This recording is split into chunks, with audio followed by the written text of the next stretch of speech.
The quarterback, how's their development coming, their progress? Been great, been great. We have an awesome room. They've been extremely supportive of each other, both on the field and off the field. So that makes life a lot easier as a coach. Even we're not in a particular specific position meeting. They're in there working and getting ready for practice and supporting and questioning and quizzing each other. So it's been really positive. Matt said yesterday that Jalen's in before you guys are almost every single day. Given that he wasn't here in the spring, not that he has to do that, but is that almost something he does have to do to kind of catch up? Well, I tell you, I've been extremely impressed by his preparation, both early in the morning and late at night. He's on top of the script. He goes above and beyond to take care of his business. He understands his situation and why he's here, and he's trying to make the most of it. How much can a guy like that who's a veteran help the Gary and Charlie, even just from a backup role, if that's what his role winds up being? Well, I tell you, like I said earlier, the room has been awesome, and he's a big part of that. He brings a different level of maturity and experience into the room, and that's a big positive for him being an addition to our room.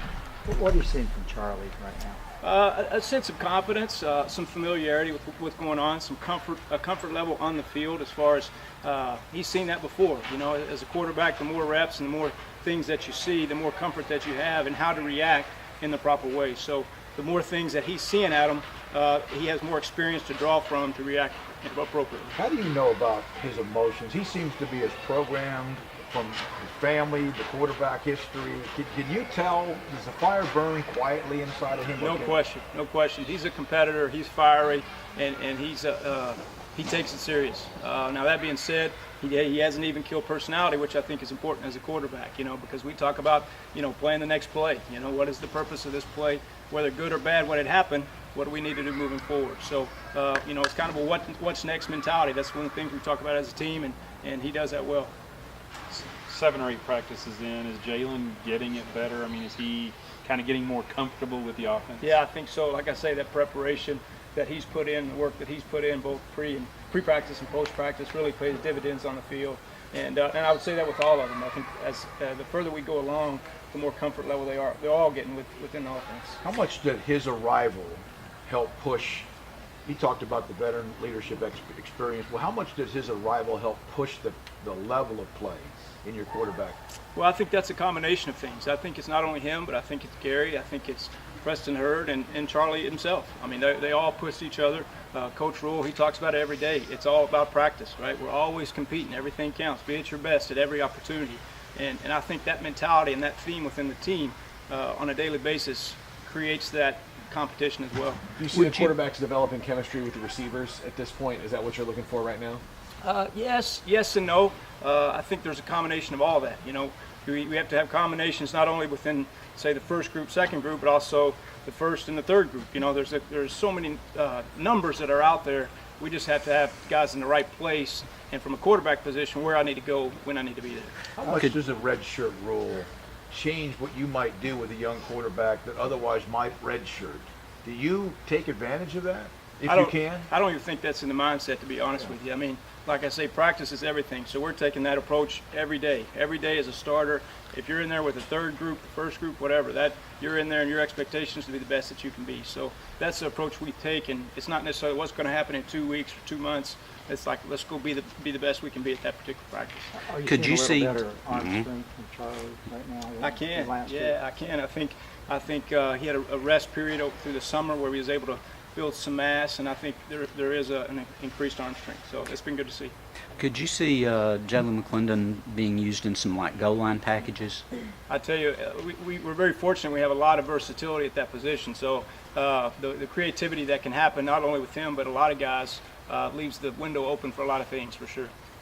What is it about his ability, Charlie's ability, to have just that one extra step away? He's not a blazing fast guy, but it's that instinctive knowing when he can run and always being a step ahead most of the time. That's it. I think that's the word. He's got a great instinctual, spatial awareness that has helped him be successful throughout his career, not only last year but in high school. So, you know, like you say, he's just fast enough, or has just enough arm strength to get it where it needs to be. So, I think that's important, obviously, to be an elite level quarterback. Glenn, you're still 3 weeks out, but do you put a lot of stock in like what they do in scrimmages and stuff, or how do y'all chart guys? Yeah, obviously the scrimmage part of it and a live situation is important, but like I say, every practice is very critical. I mean, we take very, very seriously what happens in practice, and we talk as quarterbacks. What is the purpose of the play? We don't want one play to slip by and we have a missed opportunity. So I don't know if it's scrimmages so much. Obviously, that's great atmosphere and live and competitive, but we take a day-to-day, in and out approach every day, I would say. How much is the other 10 guys on offense buying into your quarterback? As much as is the quarterback knowing the system, but the other 10 guys trusting him implicitly? I think they see the preparation that they're putting in, all of them.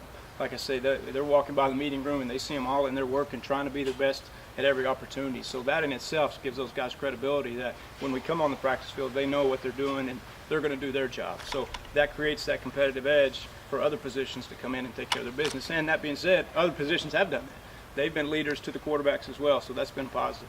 The the transfers, do you look at the talent of the quarterback, or do you look at what he's played at where he was before compared to the system you run? I think you take all that in consideration, to be honest with you. I mean, we're all starting new. You know, we always talk about, you know, nothing that you did in the past has any bearing on what's going to happen in the future. So we really take that approach. We want to try to improve on what we did last year, last practice, and then move forward the best that we can. Jalen being a grad transfer, is he a pretty quick study? Because I guess he's probably seen a lot of stuff. He really has. He really has. When he first got here, there was a lot of translation, just vocabulary, terminology. But he does have experience. He draws from, you know, we ran this and we called it this, and that's helped in his transformation to this system for sure. How much of what you have offensively have you put in to this point? Well, I wouldn't say a percentage, but there's definitely evolution from year to year with our personnel, with what we were good at, with what worked last year, what didn't work last year. So, you know, I don't know a percentage, but there was definitely evolution. Glenn, how much more comfortable are you in year two maybe than you were in year one? Just getting back to the college ranks and, you know, kind of getting comfortable. I don't know if it's a comfort level. Yeah. You know, again, we're focused in on day to day, so we're not looking necessarily what happened last year. We want to learn from last year, obviously, but it's all about what's happening now and how can we go back right now, watch the film, and be better for meetings tonight so we can be ready to roll Monday come practice.